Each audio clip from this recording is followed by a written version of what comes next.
De ce masele populare nu conduc? De ce masa populară nu-și decide singură soarta? Și de ce, întotdeauna în istorie, o elită minusculă a condus interesele mulțimii? Sunt Bogdan Vasile, conducătorul Mișcării Naționaliste Nemuritorii. Suntem în 9 noiembrie 2025 și astăzi, în 5 minute, în pastila mea de istorie politică, vă voi explica de ce și vă voi da o soluție pe care vreau să o luați în considerare. Așa cum fac de obicei, sunt opiniile mele, faceți cu ele ce doriți. Sper din toată inima însă să vă folosească aceste cuvinte. Pentru a înțelege prezentul, ne uităm în trecut. Iar trecutul de unde pornim astăzi este Platon, cu celebra sa alegorie despre peșteră. Foarte pe scurt, este vorba de o povestioară pe care Platon a scris-o în Cartea 7 în Republica, a Republicii sale, în care spune așa: imaginați-vă că trăiți într-o peșteră în care sunteți în lanțuri, nu aveți voie să priviți decât în față, iar în fața voastră se află un zid. Este întuneric în peșteră, cu excepția unui foc ce arde în spatele vostru, iar între voi și foc există mișcare. Există un pod pe care trec oameni, mărfuri, animale. Dar voi, pentru că sunteți în peșteră și este întuneric și nu aveți voie să priviți decât în față, nu vedeți decât niște umbre pe perete. Ei bine, din punctul vostru de vedere, născuți, crescuți și educați în aceste umbre, aceea este realitate. Însă, la un moment dat, unul dintre voi se eliberează, privește în spate și vede focul. Și după ce ochii se obișnuiesc cu lumina, începe să distingă realitatea, pentru că vede între el și foc oameni în 3 dimensiuni, animale, căruțe, în timp ce voi continuați să vă uitați pe acel perete și vedeți doar acele umbre.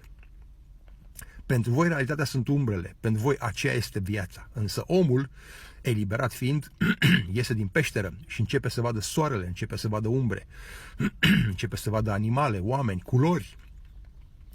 Și înțelege că realitatea pe care o credea în peșteră, în lanțuri, este foarte falsă. Grăbit și fericit, omul se întoarce în peșteră să-și ajute semenii. Începe să le vorbească despre soare, începe să le vorbească despre animale, despre culori, despre forme. Însă, semenii săi, marea masă, începe să-l batjocorească, începe să-l înjure, începe să-l blesteme, începe să-l amenințe că îl omoară dacă continuă să-și bate joc de ea. Și iată cum omul eliberat, omul care a găsit o altă cale de viață, nu-și poate ajuta semenii, deși ar vrea să o facă, deși datoria îl împinge să meargă să ajute pe semenii săi. Aceasta este alegoria lui Platon, care începe sau dă tonul în istorie unui iureș de încercări filozofice pentru a găsi soluția. Pentru că nu e așa, omul eliberat avea adevărul, însă marea masă nu putea ajunge la el. A urmat Aristotel, care Aristotel a spus că o viață trăită drept duce către eliberare. O viață trăită drept prin fapte drepte. Însă, cum să ajungi să duci o viață dreaptă și să trăiești, să faci fapte drepte? Au urmat filozofii iluminiști. Mă refer aici la Descartes, la Kant, Voltaire, John Locke. Și cu toții au ajuns la prima concluzie, care spune că educația face ca oamenii să găsească libertatea. Însă, educația la modul declarativ nu face prea multe, pentru că cu toții știm că trebuie să ne educăm, dar cum o facem? Când o facem? Ce anume ne face să pornim pe calea aceasta a educației? Kant a încercat în manifestul său despre iluminare, despre iluminism, despre această libertate de gândire în 1784, în care a declarat că ieșirea omului din propria ignoranță autoimpusă este calea. Dar, după ce s-au copt aceste idei pornite de Platon în Republica sa, prin mitul peșterii, a venit epoca modernă, iar Nietzsche a pus punctul pe i, a pus degetul pe rană și a spus că educația, oricum am privit-o noi, educația este un efort individual. Educația nu pornește la nivel colectiv. Educația nu o să fie niciodată un impuls al masei mari de oameni, ci un efort individual. Cu alte cuvinte, da, cel care vine în peșteră și arată oamenilor adevărul, omul eliberat din peștera lui Platon, omul drept care face lucruri drepte din opera lui Aristotel, toți ăștia sunt captivii propriei voințe. Avem, iată, deci vă dau un singur exemplu, avem triada de aur a filozofiei antichității, Aristotel, Platon, Socrate, Platon și Aristotel, Platon fiind discipolul lui Socrate, Aristotel fiind discipolul lui Platon, însă toată triada aceasta de filozofie culminează în faptul că Aristotel devine învățătorul lui Alexandru cel Mare, care Alexandru cel Mare, cu toată învățătura antichității, tot ce știe să facă este să treacă prin foc și sabie întreaga lume și la 33 de ani deja omorâse milioane de oameni.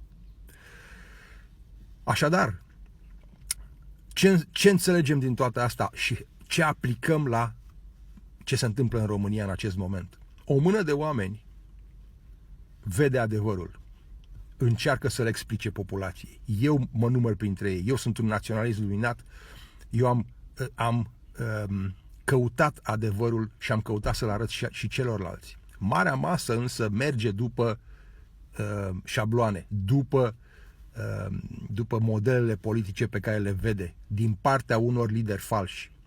Eu sunt cel care am ieșit din peșteră, am văzut lumina, am văzut tot, am văzut formele, am văzut animalele, am văzut culorile, însă mulțimea mă batjocorește, mă scuipă, mă blesteamă, pentru că mulțimea, așa cum descria Nietzsche, trebuie să înțeleagă că salvarea vine la nivel individual.